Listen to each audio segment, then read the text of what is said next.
तो नवनीत जेएमएच की खबरों को लाइक करें, इसके बाद पहली बार आए चैनल पर सब्सक्राइब करें, साथ ही बेल के आइकन को दबाकर ऑल कर लें ताकि हमारी खबरें पहुंचे सबसे पहले। एक कड़वी सच्चाई है, जो जिस विभाग में होता है उसे उस विभाग की सच्चाई पता होती है। यही कड़वी सच्चाई। आइए जानते हैं हम ऐसा क्यों कह रहे हैं। दरअसल आंगनबाड़ी विभाग में बम्पर भर्तियों की खबर पिछले 2 सालों से चल रही है और बहुत सारे लोग जो बेरोजगार हैं उनको लग रहा है कि आंगनबाड़ी की अगर उनको नौकरी मिल जाती है तो वह राजा बन जाएंगे। ऐसा इसलिए भी लग रहा है क्योंकि आंगनबाड़ी विभाग में जो कार्यकर्ता और सहायिकाएं काम कर रही हैं उनको वह देखते हैं कि उनको कुछ काम ही नहीं करना पड़ता है। लोगों द्वारा ये आरोप लगाए जाते हैं, ऐसा नहीं है। आइए जानते हैं हम आंगनबाड़ियों को कितना काम करना पड़ता है। और उत्तर प्रदेश से ये खबर है, साथ ही आपको बताएंगे कि आंगनबाड़ियों से जुड़ी हुई बड़ी खबर क्या आ रही है। चलिए शुरुआत करते हैं। हेलो नमस्कार, आप देख रहे हैं नवनीत जेएमएच। मेरा नाम है नवनीत। सबसे पहले हम आपको बताते हैं आंगनबाड़ी विभाग में उत्तर प्रदेश से हजारों की संख्या में वैकेंसी आई हुई थी और इन पर भर्तियां होनी थी, लेकिन अब भर्तियां कैंसिल, यानी कि अब भर्तियों पर रोक लगा दी गई है, यानी कि अब ये भर्तियां नहीं होगी। दरअसल पहला जो मामला है यहाँ पर दिखा रहे हैं हम। पहले तो ये खबर आपको बताते हैं। दरअसल अलीगढ़ जिले से खबर निकल कर आ रही है। कोर्ट के आदेश के बाद उत्तर प्रदेश में होने वाली भर्तियों को स्थगित कर दिया गया है। आपको बता दें, इनके अंतर्गत आंगनबाड़ी कार्यकर्ता और सहायिकाओं की भर्तियां होनी थी और इसको स्थगित किया गया है। 8 मई को इसके लिए विज्ञापन निकाला गया था, शासनादेश जारी किया गया था। दरअसल विज्ञापन नहीं निकाला गया था, 8 तारीख को शासनादेश जारी किया गया था तत्कालीन जो निदेशक थे शत्रुघ्न सिंह इनके द्वारा, और जिसमें आंगनबाड़ी कार्यकर्ता और सहायिकाओं की भर्ती होनी थी। अलीगढ़ जनपद में 200 आंगनबाड़ी कार्यकर्ता और 200 सहायिकाओं की भर्ती होनी थी। जैसे ही ये खबर आंगनबाड़ी विभाग में आने के इच्छुक अभ्यर्थियों को लगी तो उनके सामने एक सुनहरा अवसर खुल गया और वे बहुत ज़्यादा खुश होने लगे, एक्साइटमेंट में आ गए कि अब इनके पास वैकेंसी आ गई है, अब इन्हें बस फॉर्म फिल करने हैं और उनको नौकरियां मिल जाएंगी। आपको बता दें, आंगनबाड़ियों का चयन किसी पेपर के आधार पर नहीं किया जाता है, बल्कि एक साक्षात्कार के आधार पर किया जाता है, मेरिट के आधार पर किया जाता है, जिसके बाद इनका सिलेक्शन हो जाता है। और आंगनबाड़ियों की वैकेंसी जो है ऐसे नहीं निकलती कि पूरे जिले से कोई भी आंगनबाड़ी के लिए पद के लिए फॉर्म भर दे। आपको बता दें, वार्ड वाइज वैकेंसी निकलती है। अगर आपके वार्ड में है वैकेंसी तो आप फॉर्म भर सकते हैं और वार्ड में नहीं है तो आप फॉर्म नहीं भर सकते हैं। जब आप लोग जेएमएच न्यूज चैनल देख रहे थे जो हैक हो गया है, उसमें हमने पूरी डिटेल आपको बताई थी। तो इस तरीके से प्रोसेस होती है। अलीगढ़ में 200 आंगनबाड़ी कार्यकर्ता और सहायिकाओं के पद थे, 200 यानी 400 पद थे। अब कोर्ट के आदेश पर रोक लगा दी। यहाँ के जिला कार्यक्रम अधिकारी श्रेयस कुमार, इन्होंने भी जानकारी दी है कि कोर्ट के आदेश पर आंगनबाड़ियों की भर्तियां अब नहीं होगी उत्तर प्रदेश में और उनके खासतौर पर जिले में। अब कोर्ट ने आदेश लगाया है तो जहाँ जहाँ आंगनबाड़ियों की वैकेंसी थी वहाँ भर्तियां अब नहीं होनी है, इससे सिद्ध हो जाता है। आपको बता दें, विभिन्न जिलों में आंगनबाड़ियों की वैकेंसियां निकली हुई थी और शत्रुघ्न सिंह ने शासनादेश जारी किया था। उस शासनादेश के तहत आंगनबाड़ियों की भर्तियां होनी थी और बहुत सारे अभ्यर्थी हैं, उनको ये लग रहा था कि आंगनबाड़ी विभाग में उनको नौकरी मिल जाती है तो उनका जीवन धन्य हो जाएगा। अब हम आपको उस कड़वी सच्चाई बताते हैं। जो भी अभ्यर्थी इस विभाग में आना चाहते हैं वो जान लीजिए, क्योंकि मैं लगातार 3 से 4 साल से आंगनबाड़ियों की खबरों को वॉच कर रहा हूं और दे रहा हूं, आपको हर एक खबर दे रहा हूं। आंगनबाड़ी विभाग 1975 से चल रहा है, लेकिन हालत आज भी आंगनबाड़ी विभाग की सुधरी नहीं है। आईसीडीएस विभाग में सुपरवाइजर से लेकर डीपीओ तक की हालत बहुत ही अच्छी है, क्योंकि ये राज्य कर्मचारी, इस कारण से इनकी हालत बहुत ही अच्छी है।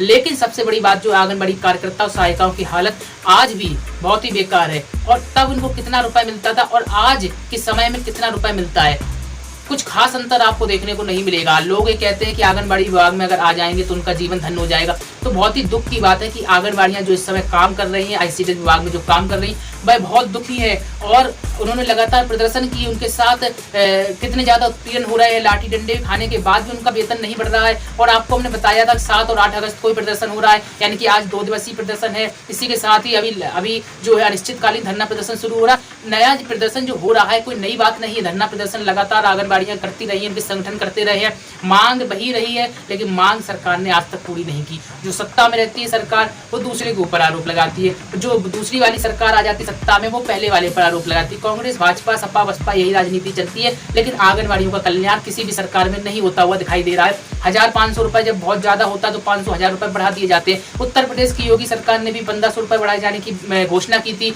आंगनबाड़ियों से वीडियो कॉन्फ्रेंसिंग के जरिए बात की थी, लेकिन 1500 रुपए आज तक नहीं मिले। आखिरकार कहाँ गए उन 1500 के बारे में क्या है समझ में नहीं आ रहा। प्रोत्साहन राशि भी अगर तुमने मान लिया है, प्रोत्साहन राशि भी देना चाहिए, पर सरकार ने प्रोत्साहन राशि के नाम पर भी आंगनबाड़ियों को आज तक भुगतान नहीं किया।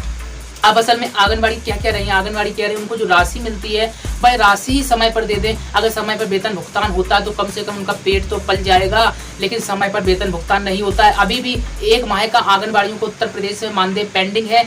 आपको बता दें 1 माह का आंगनबाड़ियों का वेतन आ गया है। अब इसमें भी एक बड़ी कंफ्यूजन ये है कि 5500 रुपये आते हैं, जिसमें 4500 अलग और 1000 अलग, इसमें भी कभी साथ में नहीं आते हैं दोनों रुपए।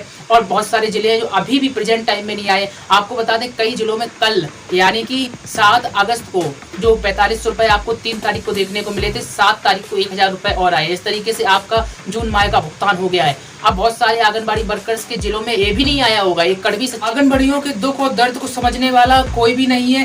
कांग्रेस की सरकार जहां पर है आंगनबाड़ियां वहां भी प्रदर्शन करती हैं, भाजपा की सरकार जहां पर है वहां पर भी आंगनबाड़ी प्रदर्शन करती है। अब समझा जा सकता है कि आंगनबाड़ियों की हितैषी कौन सी सरकार है। विशेष अनुरोध रहेगा कि आंगनबाड़ी वर्कर्सों के लिए काम किया जाए, ना कि उन पर राजनीति की जाए। लेकिन आंगनबाड़ियां जो हैं लाखों की संख्या में होने के बावजूद भी इनमें एकजुटता नहीं देखने को मिल रही। इसी कारण से जो पार्टियां हैं राजनीति करती हैं और आंगनबाड़ियों का बेनिफिट लेती हैं, आंगनबाड़ियों से खुद की योजनाओं का प्रचार प्रसार कराती हैं। आपको बता दें BLO यानी कि बूथ लेवल ऑफिसर वोटर निर्वाचन में काम में भी इनकी ड्यूटी लगा दी जाती है, प्रचार प्रसार में भी इनकी ड्यूटी लगा दी जाती है। और इस समय वर्तमान स्थिति में देखिए कोरोना काल चल रहा है और इसमें भी इनकी ड्यूटी लगा दी गई। और इसके बावजूद भी इतनी बड़ी संख्या में आपको बता दें प्रदेश भर में लाखों में आंगनबाड़ियां हैं। आपको प्रदेश में तो लाखों में है ही, साथ ही 25 से 30 लाख पूरे देश भर में, इससे भी ज्यादा संख्या हो सकती है आंगनबाड़ियों की। फिर भी यूनिटी नहीं देखने को मिल रही। इस कारण से आज भी सरकार किसी भी सरकार को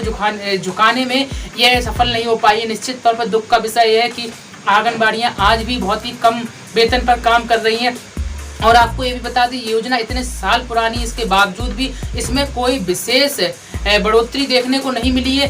आज भी आप समझिए 5500 रुपये मानदेय पर आंगनबाड़ियां उत्तर प्रदेश में काम कर रही। समझा जा सकता है कि वेतन ये कितना ज़्यादा मामूली है और कितना कम वेतन है। मध्य प्रदेश सरकार ने हालांकि अपने स्तर से वेतन बढ़ाया था, दोगुना किया था, वहाँ पर 10,000 की घोषणा की थी, लेकिन सच्चाई देखिए वहाँ पर 4500 रुपये आंगनबाड़ियों को मिला है। 4 माह से वेतन 4500 रुपये मिल रहा है। इसको लेकर कांग्रेस के पूर्व CM जो रहे कमलनाथ ने भी ट्वीट किया था, हमने वो ट्वीट दिखाया था। तो ऐसी हालत मध्य प्रदेश, उत्तर प्रदेश, झारखंड, बिहार, पश्चिम बंगाल सभी जगह है। क्योंकि आपको मालूम होगा ये 2 दिवसीय प्रदर्शन हो रहा है और ये पूरे देश भर में प्रदर्शन हो रहा है। क्यों हो रहा है प्रदर्शन इसीलिए हो रहा है आंगनबाड़ी बहनों को मोबाइल उपलब्ध करा दिए गए। उनसे कहा गया कि ऑनलाइन मॉनिटरिंग करके वो देंगे, डेली की जो अपडेट है जो रजिस्टर में लिखते थे भाई ऑनलाइन देंगे। उनको हल्का फुल्का प्रशिक्षण दे दिया गया। अब इसमें भी कई सवाल आ रहे हैं। पहला सवाल ये है कि जो आंगनबाड़ियों को आप अचानक से मोबाइल दे रहे हैं, उनको प्रशिक्षण दे रहे हैं, आंगनबाड़ियां इतनी ज़्यादा उम्र की हो गई, उनको इतनी जल्दी मोबाइल के बारे में ज्ञान नहीं। क्योंकि बहुत सारी आंगनबाड़ियां बिहड़ इलाके से, ग्रामीण इलाके से आते हैं, उनको असल में पता नहीं है कि आखिरकार मोबाइल कैसे चलाया जाता है। और एकदम से आपने वो बटन वाला मोबाइल भी चलाना नहीं जानते, आपने टच वाला मोबाइल दे दिया और उनको 1 आध 2 दिन का प्रशिक्षण दे के आप उनसे रिपोर्ट मांग रहे हैं, तो कैसे रिपोर्ट दे पाएंगे। सबसे बड़ी बात यह है बहुत सारे राज्य हैं ऐसे जहां पर इन मोबाइलों का विरोध हो रहा है और कहा जा रहा है कि सिर्फ रजिस्टर से ही डाटा फीडिंग की जाए और मोबाइल से डाटा फीडिंग ना कराई जाए। इसको मांग को लेकर भी विरोध प्रदर्शन हो रहा है। साथ ही आपको ये भी बता दें जो मोबाइल दिए गए सरकार ने, कहीं कार्बन के मोबाइल दिए हैं, कहीं लावा के मोबाइल दिए हैं, लेकिन सच्चाई क्या है इन मोबाइलों की? इन मोबाइलों की सच्चाई यही है कि इतने ज़्यादा बेकार मोबाइल है, इनका टच जरा से में ख़राब हो जाता है, हैंग करने लगते हैं। अब ऐसे में डाटा कैसे दिया जाए? मोबाइल या तो सरकार को ऐसे चाहिए थे बहुत अच्छे स्मूथ मोबाइल दे ताकि कोई भी आंगनबाड़ी कर्मी जब डाटा फीड करे तो उसको फीड करने में किसी प्रकार की दिक्कत ना हो। अब ऐसे में आंगनबाड़ी कर्मी डाटा फीड करते हैं, मोबाइल हैंग कर जाता है और मोबाइल जब हैंग करता है तो आपको पता होगा कितनी ज़्यादा कठिनाइयों का सामना करना पड़ता है। और कभी कभी मोबाइल इतनी ज़्यादा तरीके से हैंग कर जाता है कि 10-15 मिनट बाद वह ओपन होता है। कभी कभी मोबाइल को स्विच ऑफ करना पड़ता है, स्विच ऑफ करके फिर खोलना पड़ता है ताकि मोबाइल फिर से चालू हो सके और फिर से डाटा फीड करा सके। इसी को लेकर समस्याएं विभिन्न जिलों से देखने को मिल रही हैं और हर जिले की आंगनबाड़ी कर्मियों ने अपनी अपनी समस्याओं को जिला कार्यक्रम अधिकारियों से भी अवगत कराया है और मांग की या तो मोबाइल को बदला जाए या तो मोबाइल प्रक्रिया खत्म की जाए। और यह मांग धरना प्रदर्शन में भी आज के समय में भी हो रही है। अगर आपके साथ भी ऐसा होता है तो कमेंट हमें जरूर बताइएगा। और आंगनबाड़ियों से जुड़ी हुई खबरें यहाँ पर हम लगातार दे रहे हैं। पहली बार चैनल पर सब्सक्राइब करके बेल को दबाइएगा, हमारे साथ जरूर लाइक करिएगा ताकि हम ऐसी खबरें आपके सामने दे सके। तो बहुत सारे लोगों के मन में सवाल था कि आंगनबाड़ी में भाई बहुत पैसा है, बहुत ज़्यादा ये लोग कुछ नहीं करती हैं। तो इस कारण से हमने विशेष तौर पे एक खबर बताई कितनी ज़्यादा मेहनत आंगनबाड़ी विभाग में है इन कर्मियों के लिए। सुपरवाइजर CDPO में इतना ज़्यादा दिक्कत नहीं क्योंकि वो राज्य कर्मचारी, उनको वेतन